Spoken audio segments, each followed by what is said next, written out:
मेरे सभी दोस्तों को मेरा नमस्कार, जय हिंद और सत श्री अकाल। दोस्तों, आज के वीडियो में हम बात कर रहे हैं मुगल कालीन कला के बारे में।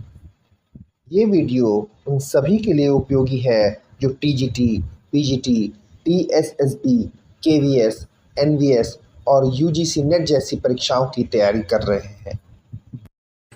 आज की वीडियो में पहला प्रश्न है, पानीपत का प्रथम युद्ध कब और किसके किसके बीच हुआ। दोस्तों, यहाँ दो प्रश्नों को एक साथ जोड़ दिया है। पहला, पानीपत का युद्ध कब हुआ, और दूसरा, पानीपत का युद्ध किसके किसके बीच हुआ। तो पानीपत का जो युद्ध हुआ था वो 21 अप्रैल 1526 को हुआ। कब हुआ? 21 अप्रैल 1526। और किसके किसके बीच हुआ था? तो बाबर और इब्राहिम लोदी के बीच पानीपत का प्रथम युद्ध हुआ। अगला प्रश्न है, बाबर के समकालीन विजयनगर शासक कौन था। प्रश्न है, बाबर के समकालीन विजयनगर का शासक कौन था। तो बाबर के समकालीन जो है वो विजयनगर के शासक कृष्णदेव राय थे। कौन थे बाबर के समकालीन? कृष्णदेव राय।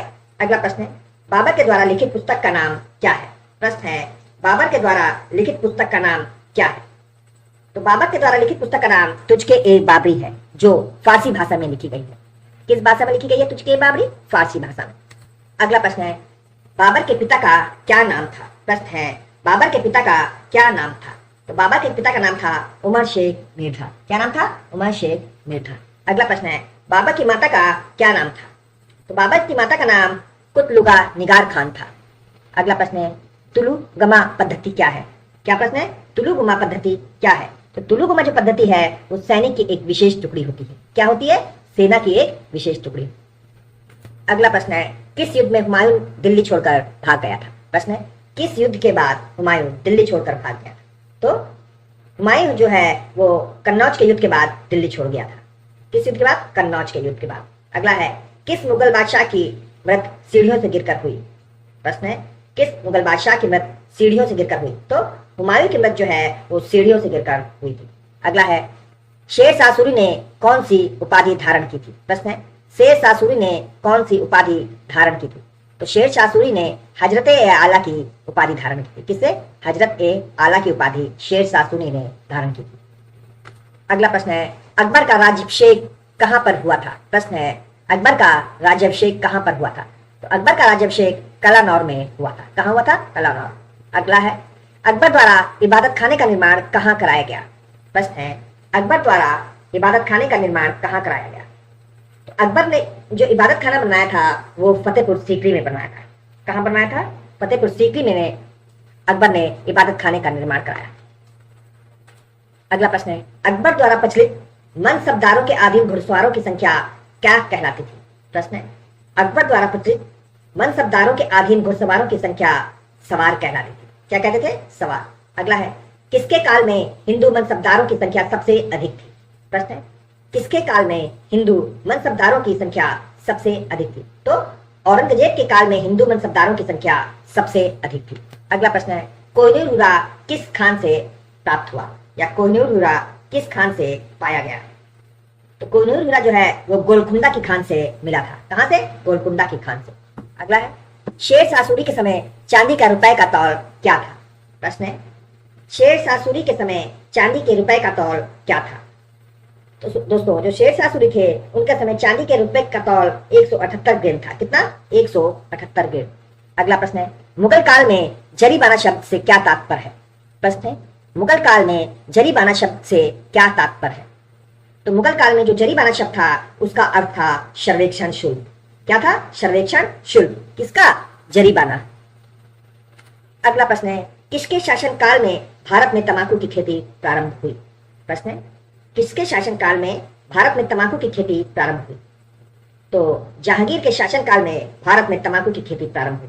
किसके शासनकाल में? जहांगीर के शासनकाल में भारत में तंबाकू की खेती प्रारंभ हुई। अगला प्रश्न है, ईस्ट इंडिया कंपनी को भारत में व्यापार करने की अनुमति सबसे पहले किस मुगल बादशाह ने दी। प्रश्न है, ईस्ट इंडिया कंपनी को भारत में व्यापार करने की अनुमति सबसे पहले किस मुगल बादशाह ने दी। तो दोस्तों, जहांगीर ने अंग्रेजों को या ईस्ट इंडिया कंपनी को भारत में व्यापार करने की अनुमति सबसे पहले दी थी। अगला प्रश्न है, कौन सा मुगल बादशाह शराब का सेवन नहीं करता था। प्रश्न है, कौन सा मुगल बादशाह शराब का सेवन नहीं करता था। तो औरंगजेब जो है वो शराब का सेवन नहीं करता था। कौन? औरंगजेब। अगला प्रश्न है, गुलाब के इत्र का आविष्कार किसने किया? तो गुलाब के इत्र का आविष्कार जो है वो अस्मत बेगम ने किया था। किसने? अस्मत बेगम ने। अगला प्रश्न है, टोडरमल मुख्य उपलब्धि किस क्षेत्र में थी? प्रश्न है, टोडरमल की मुख्य उपलब्धि किस क्षेत्र में थी? तो टोडरमल की मुख्य उपलब्धि राजस्व प्रशासन में थी। किसमें? राजस्व प्रशासन में। अगला प्रश्न है, दक्षिण के सम्राट की उपाधि किस मुगल शासक ने धारण की? प्रश्न है, दक्षिण के सम्राट की उपाधि किस मुगल शासक ने धारण की? तो औरंगजेब ने दक्षिण के सम्राट की उपाधि धारण की थी। किसने? औरंगजेब। अगला प्रश्न है, निसार नाम के सिक्के किसने जारी करवाए?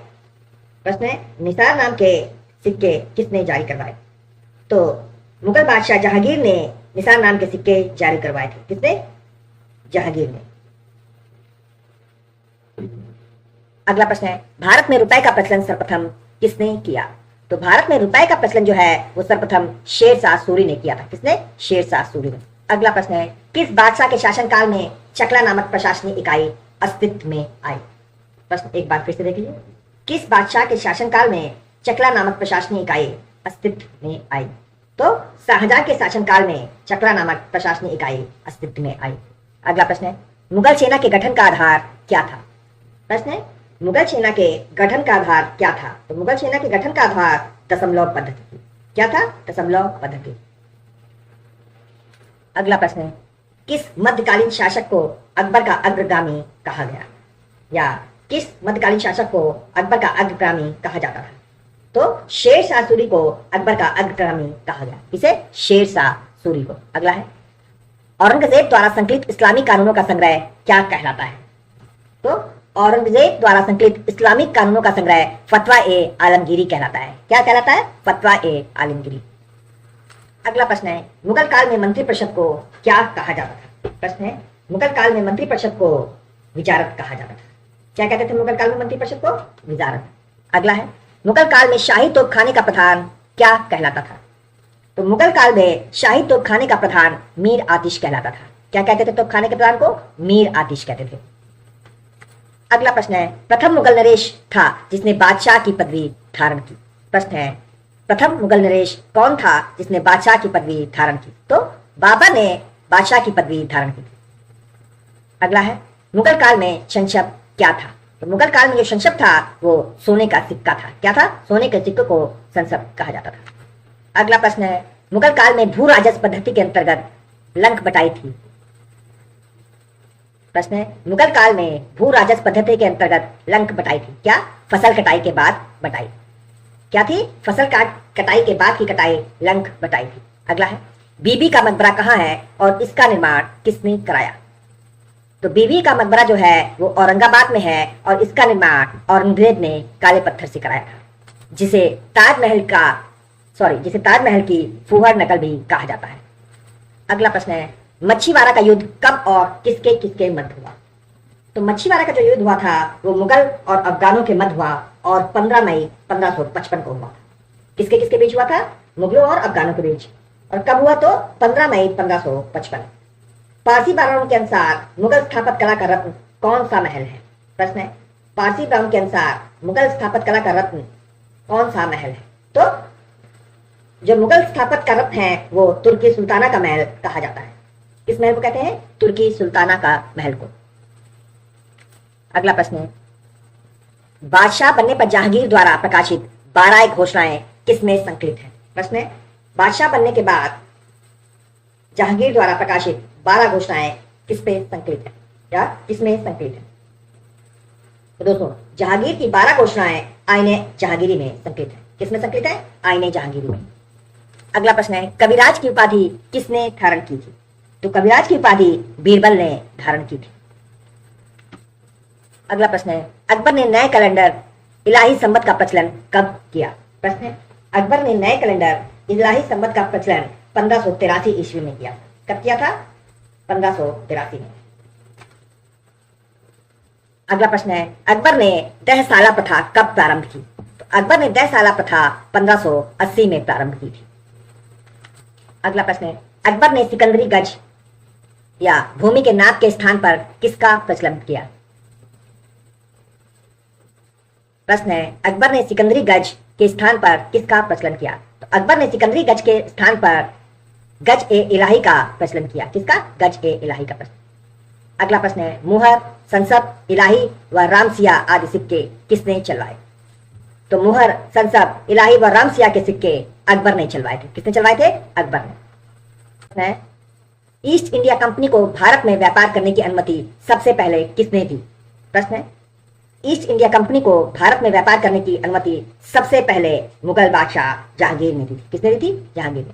अगला है आगरा में किस मुगल बादशाह ने आराम बाग उद्यान बनवाया? तो आगरा में बाबर ने आराम बाग की स्थापना की थी। किसने? बाबर ने। किसकी? आराम बाग की।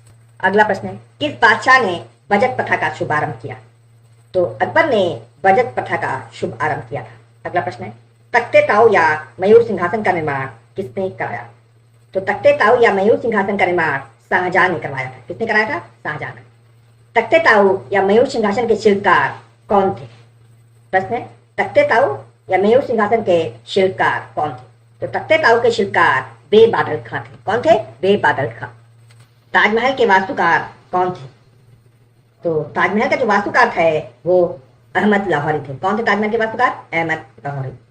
हुमायूं के शासनकाल में किसे शीरी कलम की उपाधि से सम्मानित किया गया था? तो हुमायूं के शासनकाल में मीर सैयद अली को शीरी कलम की उपाधि से सम्मानित किया गया था। किसे? मीर सैयद अली को। किसकी उपाधि से? शीरी कलम की।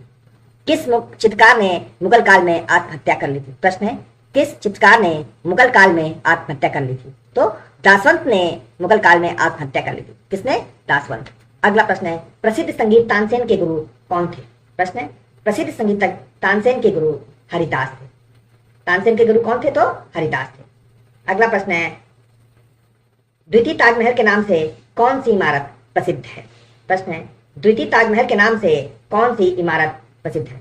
तो द्वितीय ताजमहल के नाम से राबिया दुर्रानी का मकबरा या बीबी का मकबरा भी कह लीजिए प्रसिद्ध था। दोनों ही कह सकते हैं, रानी दुर्रानी का मकबरा या बीबी का मकबरा। रानी दुर्रानी जो है वो औरंगजेब की बीवी थी। अगला प्रश्न है मुगल सम्राटों में सबसे ज्यादा रत्नों का शौकीन कौन था? तो मुगल सम्राटों में रत्नों का सबसे ज्यादा शौकीन जहांगीर था। अगला प्रश्न है हुमायूं नामा किसके द्वारा लिखा गया? तो हुमायूं नामा जो है वो गुलबदन बेगम के द्वारा लिखा गया।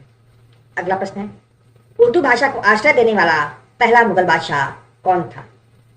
तो उर्दू भाषा को आश्रय देने वाला पहला मुगल बादशाह मोहम्मद शाह रंगीला था। कौन? मोहम्मद शाह रंगीला। कौन सा मुगल बादशाह वीणा वादक था? क्या है प्रश्न? कौन सा मुगल बादशाह वीणा वादक था? तो औरंगजेब जो है दोस्तों वो वीणा वादक थे। कौन? औरंगजेब। अगला प्रश्न है ताजमहल भारतीय स्त्री जाति का देवतुल्य स्मारक है, यह कथन किसका है? प्रश्न है ताजमहल भारतीय स्त्री जाति का देवतुल्य स्मारक है, यह कथन हावेल ने कहा था। किसका है? कथन हावेल का। अगला है जहांगीर ने किस चित्रकार को नादिर उल जमा की उपाधि दी थी? तो नादिर उल जमा की उपाधि अब्दुल हसन को दी गई थी। किसे दी गई थी? अब्दुल हसन को। दास्ताने अमीर हमजा क्या है? प्रश्न है दास्ताने अमीर हमजा क्या है? तो दास्ताने अमीर हमजा मुगल कालीन चित्रों का संग्रह है। अगला प्रश्न है औरंगजेब की बेगम राबिया दुर्रानी का मकबरा कहाँ स्थित है? तो औरंगजेब की बेगम राबिया दुर्रानी का मकबरा औरंगाबाद में स्थित है। अगला प्रश्न है जहांगीर को किस क्षेत्र में रुचि थी? तो जहांगीर को चित्रकला में रुचि थी। प्रश्न है मुगल काल में वो कौन सी महिला थी जिसे वजीर का पद मिला था? प्रश्न है मुगल काल में वो कौन सी महिला थी जिसे वजीर का पद मिला था? तो दोस्तों महामंगा को वजीर का पद मिला था जो एक महिला थी। अगला प्रश्न है आईने अकबरी में कुल कितने मनसबों का उल्लेख है? तो आईने अकबरी में जो है वो 66 मनसबों का उल्लेख है। कितने मनसबों का? 66। दीने इलाही धर्म किसने चलाया? तो दीने इलाही जो धर्म है वो अकबर ने चलाया था। किसने चलाया था? अकबर। अगला प्रश्न है औरंगजेब ने बीजापुर पर कब जीत हासिल की? तो औरंगजेब ने बीजापुर पर 1686 में जीत हासिल की थी। कब की थी बीजापुर में जीत? 1686 में। अगला है नूरजहां के जन्म एवं प्रारंभिक जीवन के बारे में जानकारी हमें कहां से मिलती है? तो नूरजहां के जन्म और प्रारंभिक जीवन के बारे में हम जानकारी हमें इकबालनामा ए जहांगीरी से प्राप्त होती है। अगला प्रश्न है पहली बार रक्षाबंधन का त्योहार जहांगीर ने 1612 में मनाया था। पहली बार रक्षाबंधन का त्योहार किसने मनाया? तो जहांगीर ने मनाया था 1612 ईस्वी में। अगला प्रश्न है मुगल काल में मुशर्रफी अधिकारी का क्या तात्पर्य होता था? तो मुगल काल में मुशरिफ अधिकारी का तात्पर्य था राज की आय व्यय का लेखा जोखा रखना। क्या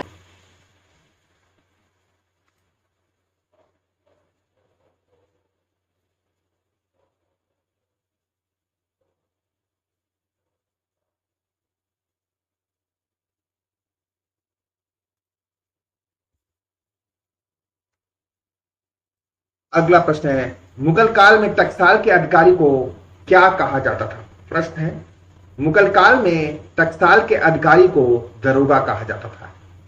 अगला है, बाबर व हुमायूं ने हिंदुओं से कौन सा कर वसूला? तो बाबर व हुमायूं ने हिंदुओं से जजिया कर वसूला। कौन सा? जजिया कर।